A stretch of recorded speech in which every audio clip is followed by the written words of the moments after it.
Good morning. Dito po tayo sa Marawi. Deliver po natin yung pintura.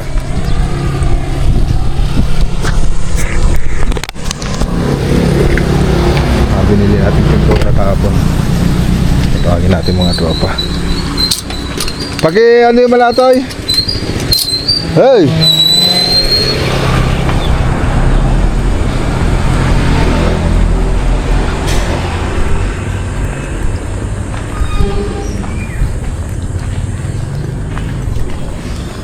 Aji pintor, pakibaba. Mambit. Kapitan di baba. Tatlo lang silang pumasok ngayon. Oh, ang pay Marbert, tataka lang.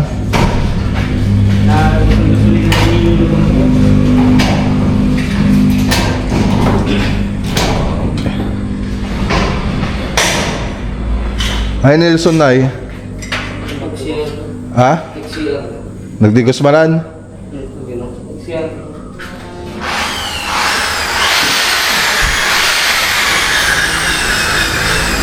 Mano kayo simrat?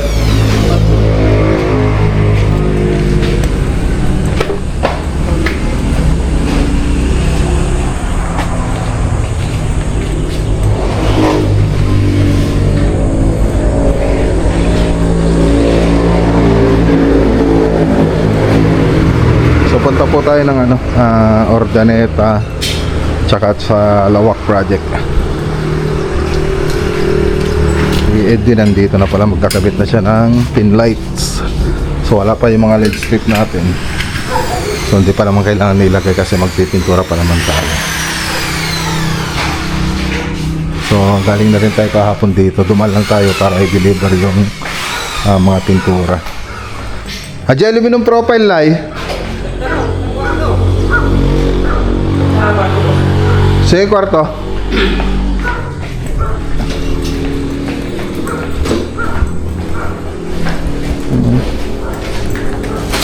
Dagdagan na. Kompleto na ito mga boss. Okay, tara. Biyahe tayo sa Ordaneta.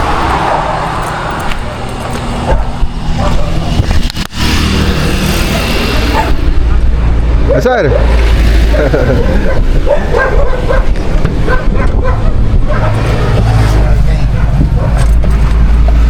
Let's go.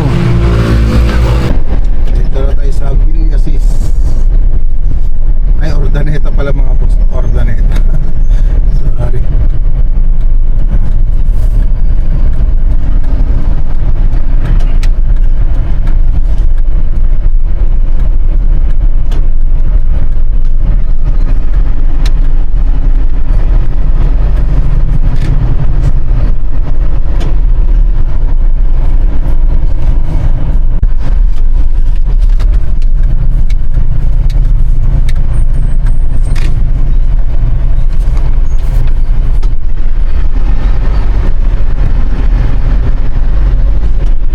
Sa Barangay Kabuluan, Ordaneta, Pangasinan. Okay, dito na tayo mga boss. Dito na tayo sa Ordaneta Project, Barangay Kabuluan.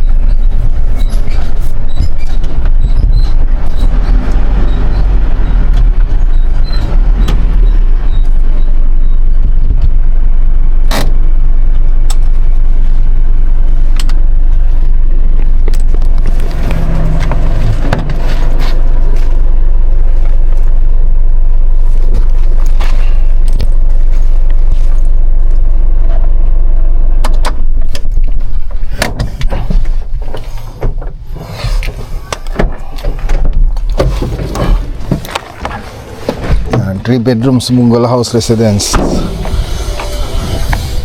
Sa punta? Wala lang po yung magan. Kapatay mo yung yung tugtog. Okay, so 135 square meter mga boss.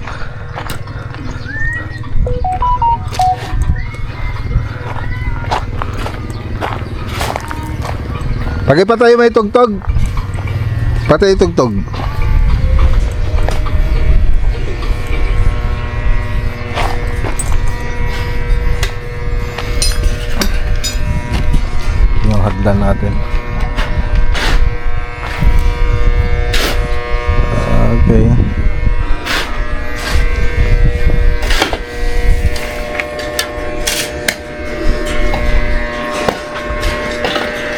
Halos parehas lang sila ng floor plan sa ano na to, sa Poblacion Sur, pero magkaiba sila ng bubong.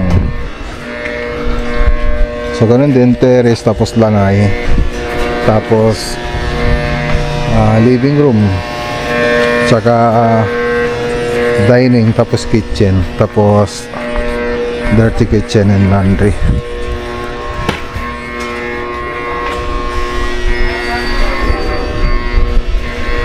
So di pa nakapagpalitada. Inuuna po nila doon sa labas. Ayan. So pinupull wheel na lang yung mga process natin. Ito yung master bedroom. Tapos walk-in closet. Saka toilet and bath. Ventilation po yan.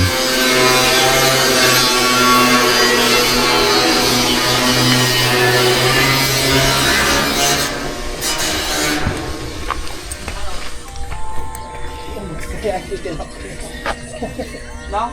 Lamas ay ay tilapia. Yung sinta medyo na. Okay, so ito yung plant box dito sa gilid mga boss. Plant box, tapos dito yung may tatambak kasi dito hanggang dito na siya. Yan, ito yung hanggang tambak niya. Yan, tapos may hagdan pa po yan papunta doon sa master bedroom.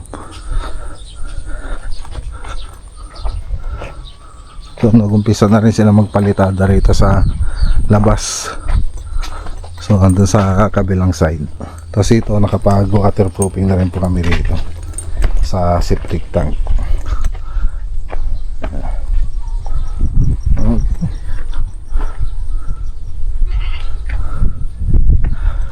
Palitada na kami rito. Inuna namin tong labas. Tapos yung bubong nito, mga next week daw baka may deliver na. Next week.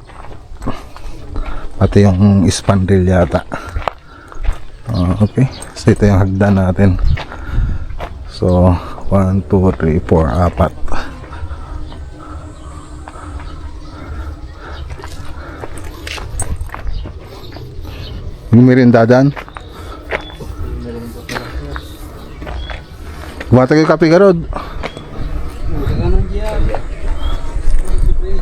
Nalingkang porman. Awang ka ba di las ka ano para kito ay? Gurigor ka? Ay lunes. Nagurigor ka? Bata kayo kape? Ada kape tayo? Meron. Pagkata lang na. Yeah, kita na.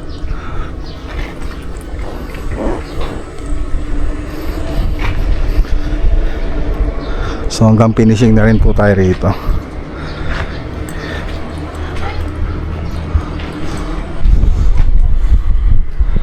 Ayun lang, yun lang yung update natin dito. Bukod dito sa house project, may nagbabakod na rin dito, pero hindi na po kami yung gumawa niyan. Yung kakilala ni owner.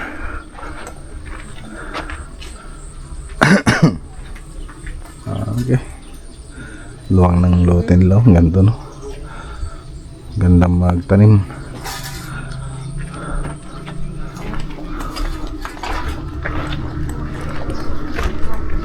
Kape tayo mga boss. Kape. Alay na po ay? Alay si Dan nyo? Hello sa galunggong sa Galunggong? flying fish. Ay, flying fish. May garda. Prito yo? Sabaw?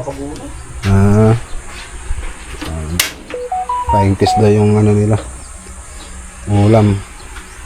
Yan kanin.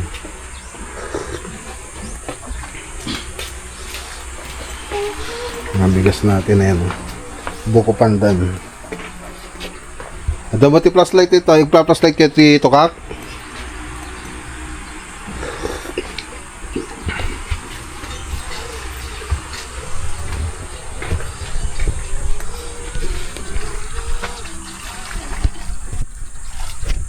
Wala na yung mga tanim. Okay, so tara na. Yan, shoutout kay Sir Fernandez Nando. Punta naman tayo sa kabila. Let's go. Okay. So, project update naman tayo rito.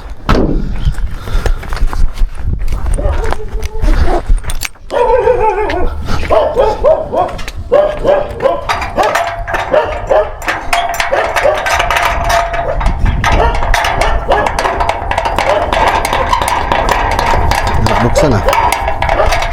Yun. Nag-skin coat na sila rito sa ano ah. Masilya na sila rito sa labas. Ayan o. So ito na lang po yung hindi nabubungan, pero may flashing tsaka gutter na po siya. Okay. So ditong banda, ayan, nag-waterproofing na rin po tayo. Waterproofing.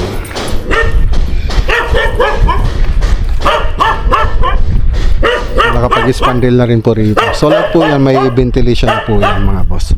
So wood grain po yung nilagay po natin spandrel.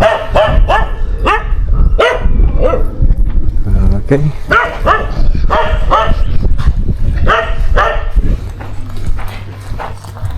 Dito sa kabila. Nag-spandrel na rin sila rito.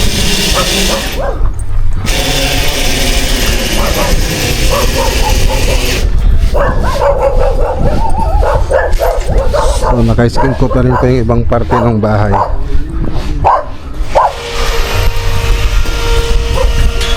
So dito sa lanay,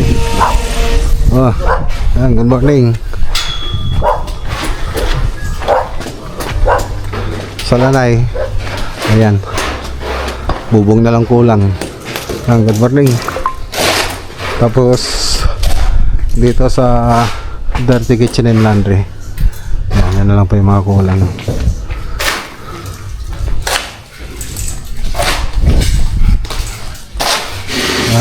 May ano pala rito.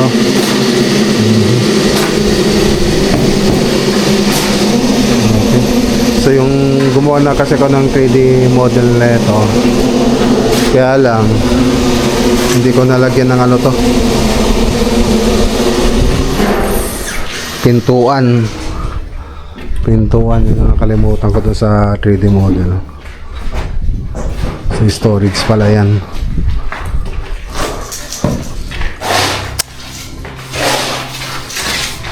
So ito pa yung salas nila, tapos dining. So yung TV console na ito sa taas na lang daw ilalagay. Tapos dun sa 3D animation ko, nilagyan ko to ng partition. Ayan. Tapos yung pintuan dito dati, yung pintuan dito andito, ngayon nilipat na po dito. So dito na yung pintuan niya. Ayan.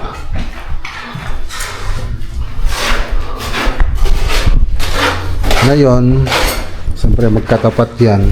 So may ilalagay pa po ako dito ng ano, cabinet. Tapos yung center island dito. So hindi na makikita yun. So nasa 90 naman yung ano, 90. Nagkabel ka pa ito space ito eh. Yung sagad mo ko ba na ito yan? Imbaga ni architect kasta ka no? Nag-space ka pa eh? Imbaga na? Nag-space ka pa eh? Hindi yung sagad mo ko man. Kita mo na yung metros mo?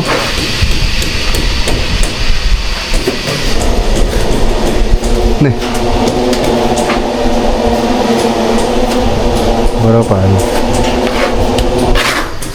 So dun sa interior ko, mayroon din ako nilagay na estante dito. Ayan, display cabinet. Siya nga pala yung ginamit nating pangmasilya dito, yung contact. Super fine. So pwede ito sa interior tsaka exterior. Ayan, yun pa yung ginagamit natin. Ayan. So parang premix na rin yung halo niyan pag hinaluan niyo ng tubig. So tubig lang naman yung ihalo dyan. Yung tibay niya parang mas matibay pa sa premix. So punta naman tayo dito sa taas. So dito yung dinesign ko dito sa hagdanan ay may ilaw, wood planks, tapos may ilaw siya. Pero nasa kay sir yun kung gusto niyang ipagawa. Yung proposal lang naman yun. Tapos dito na po yung TV console natin. Ayan, TV console dito sa family hall. So ito, drywall po natin yan, magiging flat na po lahat yan. Saka tayo maglalagay ng TV console. Tapos naglagay din ako ng floating shelves dyan. Ayan. So papakita na lang natin yun sa susunod na punta natin dito. Tapos dito, ito na po yung pintuan natin. So drywall na lang po ito. So saka na lang po natin lalagay yung drywall pag nakapag-tiles na tayo. Yan. So drywall na po yan. Tapos meron ding yun, kasi walk-in closet ito mga boss, may pintuan din po dyan. Tapos dun po yung CR. Yan. Dito yung CR. Ito yung walk-in closet banda. Tapos drywall na rin to. Drywall. Yan. Tapos ito yung mismong kwarto. Tapos sliding door. Tapos balcony. Ito yung balcony. Yan. Ito yung balcony natin.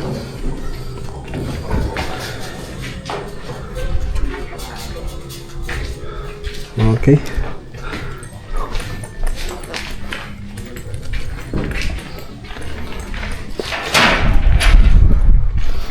Tapos dito drywall ito, hanggang dito. Ito na yung pintuan natin. So drywall din po yan. Drywall yan.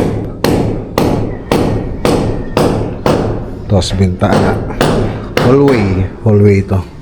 Tapos may toilet and bath din tayo rito. Tapos room 1.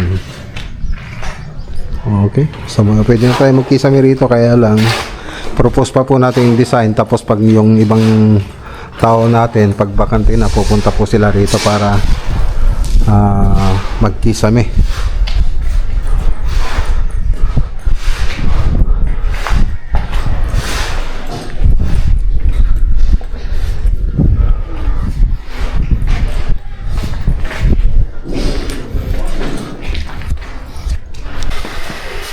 Ayun, yung sa 3D animation natin, ito lang yung naiba dun. So pwede ko pa naman i-edit yun, pero papakita ko muna yung interior nito kay owner. So kung ano pa yung may sasuggest niya para pang ano pang may dadagdag niya o kaya ibabawas niya dyan sa design, saka na lang po natin i-edit. So doon naglagay rin ako ng floating shelves dito. Tapos naka floated panel po yan, pati doon, pati yan, pati doon. Tapos naglagay din ako ng UV board doon banda. So makikita niyo yan sa susunod na punta natin dito. So ano ko muna kay sir, i-present ko muna yung design natin. Okay, dumating yung truck natin mga boss. Dumating yung tubo, karagdagang tubo. Tsaka yung WPC na panel na ilalagay dito sa outdoor. Ayan. Okay. Tapos mga pangmasilya, tapos supply na bigas. Yan yung mga ano natin dito.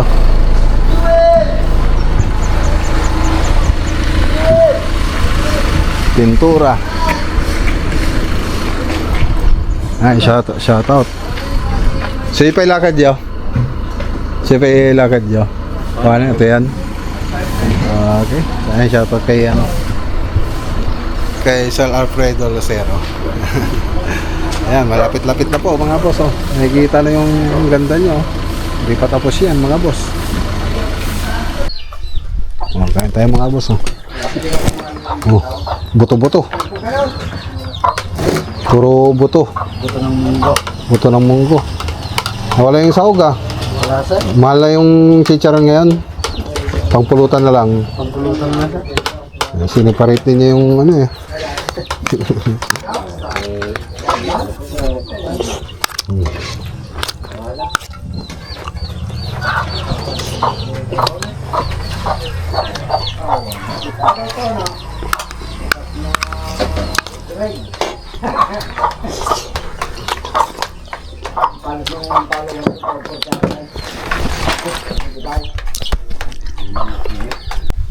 Okay, so matatapos lang natin kumain. So maraming pa sana tayong pupuntahan kaya lang baka masyado lang mahaba yung video natin. So gagawa na lang po ako ng ibang video para dun sa susunod natin pupuntahan dito sa Panaga, Lawak project tsaka sa Rosario, La Union project. Okay, so hanggang dito muna yung vlog for today natin. So ayan, shoutout kay Sir Fernandez Lando tsaka kay Sal Alfredo Lecero. Ayan, magandang araw po sa lahat at God bless.